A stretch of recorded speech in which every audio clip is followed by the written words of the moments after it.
अगर कहती है कि वो पहले डॉक्टर एम के साथ रह चुकी है और उसने क्रिस के रोबोट के लिए एक लोकेशन का क्लू छोड़ा था। और ये जानकर अब रोबोट्स का लीडर भी आकर उनकी मदद करने को मान जाता है, क्योंकि खुद से डॉक्टर एम क्रिस के रोबोट से मिलना चाहता था और वो उन्हें अब अपने साथ डॉक्टर एम की फैसिलिटी में ले जाने लगता है। हालांकि उन्हें पता नहीं था कि मार्शल का बोट यहाँ तक आ चुका है और वो उन्हें हर रोड ट्रेस कर रहा है। अब कई घंटों की ड्राइविंग के बाद सभी फाइनली डॉक्टर एम के लोकेशन पर पहुंच ही गए, लेकिन यहाँ तो सब कुछ बर्बाद पड़ा था। सो वे अपने हथियारों के साथ रेडी होकर आगे बढ़ने लगते हैं। हालांकि ये सब कुछ डॉक्टर एम ने ही सेटअप किया था ताकि कोई उस तक आसानी से न पहुंच सके। और वो क्रिस के रोबोट को देख अपने रोबोट्स को शांत करता है। अब मिशेल जल्दी से भागकर डॉक्टर एम से पूछने लगती है कि उसने पहले उसे झूठ क्यों बोला और उसके भाई क्रिस की असली बॉडी कहाँ है।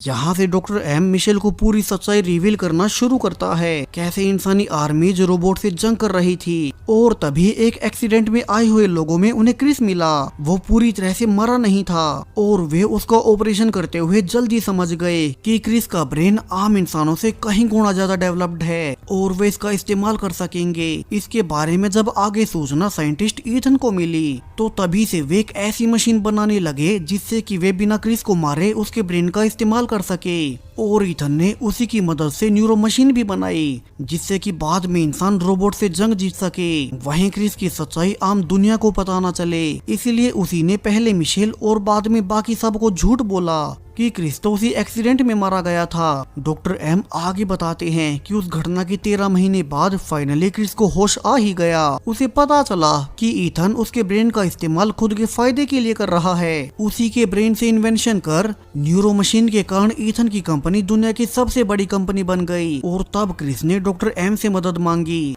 जहां डॉक्टर एम ने तरस खाते हुए क्रिस की मदद की ताकि वो अपनी चेतना एक रोबोट से लिंक कर सके। हालांकि वो रोबोट उस फैसिलिटी से बहुत दूर था और क्रिस को पता भी नहीं था कि वो भी किस फैसिलिटी में बंद है। सो बाद में जब उस रोबोट ने मिशेल को ढूंढा तो उसे खुद को नहीं पता था कि उसकी रियल बॉडी कहाँ है। यानी कि डॉक्टर एम ने क्रिस की बॉडी से उसके ब्रेन को इस रोबोट से लिंक कर दिया और उसके तुरंत बाद खुद उस फैसिलिटी से भाग गया, क्योंकि ईथन उसे जान से मार देता।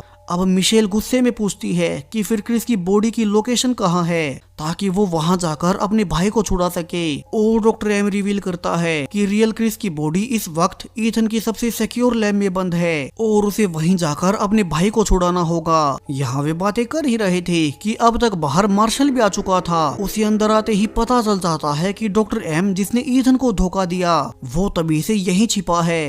तो अब रोबोट लीडर बाकी सबको बचाने के लिए खुद मार्शल से